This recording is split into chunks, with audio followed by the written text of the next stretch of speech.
Bienvenue dans ton calendrier de l'Avent nutrition.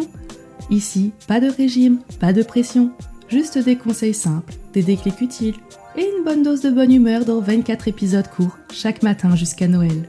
Je suis Tiffany, sophrologue et coach en nutrition et chaque jour je t'aide à remettre un peu de douceur et de conscience dans ton assiette et dans ta tête aussi. Prêt pour ta dose d'inspiration du jour ? Allez, c'est parti!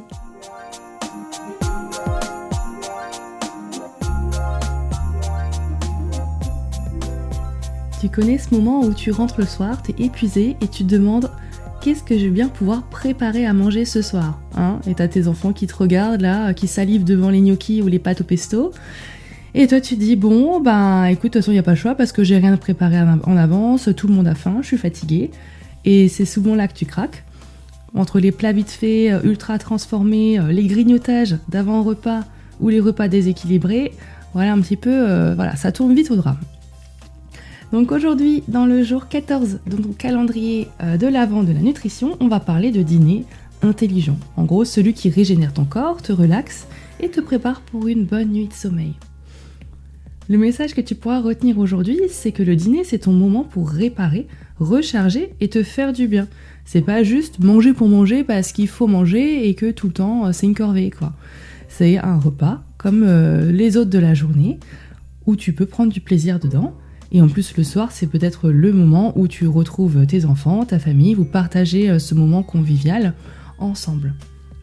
Donc voilà quelques conseils simples que j'avais envie de te partager aujourd'hui pour arrêter un petit peu le casse-tête du qu'est-ce qu'on va encore faire à manger.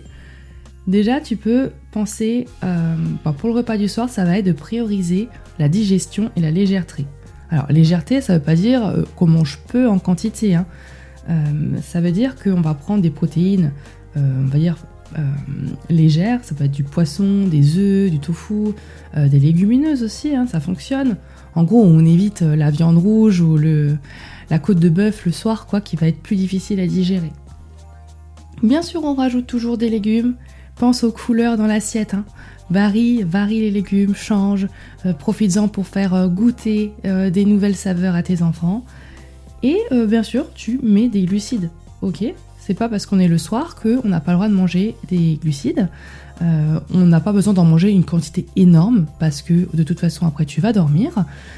Et surtout si tu as déjà mangé dans la journée, voilà, sur l'équilibre total de la journée, c'est pas grave si le soir tu n'en as pas envie ou tu as envie d'en manger moins. Mais mangeons un petit peu. Ça peut être du quinoa, ça peut être de la patate douce, ça peut être du riz complet, voilà, des choses qui se digèrent bien, qui sont facilement assimilables, qui sont intéressants, d'accord ? Ce sera mieux que des pâtes blanches avec un index glycémique élevé ou du pain blanc. Pense aux glucides complexes que je t'ai cités juste avant. En 2, évite l'excès de sucre, ok ? Les gros desserts... On se les garde peut-être pour un autre moment de la journée. Et les plats trop gras pareil, la raclette de temps en temps, on est d'accord ? En fait, ça alourdit la digestion, ça peut perturber le sommeil. En fait, c'est parce que ton corps il va digérer pendant très très très longtemps.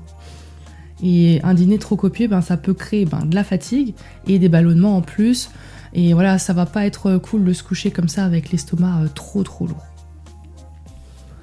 Bien sûr, intègre des bonnes habitudes pour ce moment. Comme dit, le but c'est que ce soit pas une corvée, c'est que ce soit un moment de partage, de convivial avec ta famille où chacun puisse raconter sa journée, même si c'est un peu le brouhaha parce que tout le monde a envie de parler en même temps. Voilà, je sais ce que c'est. Ici le soir, il faudrait mettre un bâton de parole pour que chacun respecte le temps de parole de l'autre tellement ils ont tous envie de parler en même temps. Mais c'est pas grave.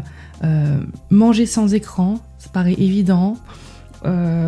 Peut-être si t'as besoin, si t'es un peu stressé, prends juste 5 minutes avant le repas pour te mettre au calme, pour te détendre, respirer un peu, pour commencer ton repas en étant moins stressé et pleinement dans le moment présent.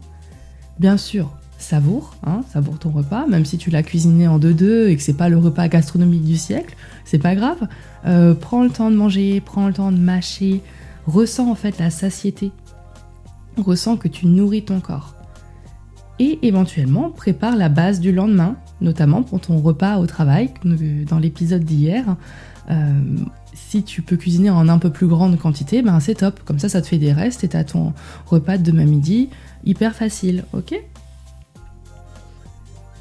Donc aujourd'hui, je voulais te faire comprendre que le dîner, il n'a pas besoin d'être compliqué en fait pour être nourrissant et satisfaisant. Et on n'a pas besoin de manger léger ou manger presque rien en fait, presque s'affamer parce que en fait on pense qu'on a mangé trop dans la journée, donc on va manger juste un bol de soupe avec un yaourt et c'est tout. Non, ton corps il a besoin de tout ce qu'il lui faut, d'accord ? Des protéines, des glucides, du bon gras. N'oublie pas, on peut rajouter un petit filet d'huile de colza, de lin, de cameline, d'olive pour avoir des oméga 3, des oméga 9, enfin bref. On a besoin de tout. D'accord ? Le tout, c'est de s'écouter et de se faire plaisir. On en revient toujours au même. Donc, je te laisse ici pour l'épisode d'aujourd'hui. J'espère qu'il pourra te donner des petites clés. Et demain, on parlera des glucides. Justement, on fera un petit topo un peu plus complet là-dessus pour balayer et déconstruire les mythes qu'on entend souvent. Et en attendant, ton petit défi du jour, ça va être de préparer ton dîner en intégrant au moins une protéine, des légumes, un peu de bon gras et bien sûr de le manger en pleine conscience et de profiter du moment. Je te souhaite une bonne soirée, un bon dimanche et à demain. Bye bye.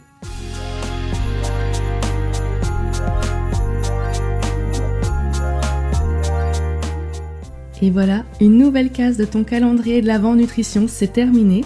Si tu veux continuer sur ta lancée, abonne-toi pour recevoir le prochain épisode demain matin jusqu'à Noël. Et si tu sens que c'est le bon moment pour remettre ton bien-être au centre, viens jeter un œil à mes accompagnements. Je t'accompagne en coaching nutrition ou en consultation de sophrologie pour commencer 2026 sur de bonnes bases. Allez, prends soin de toi et on se retrouve demain pour un nouvel épisode plein de good vibes.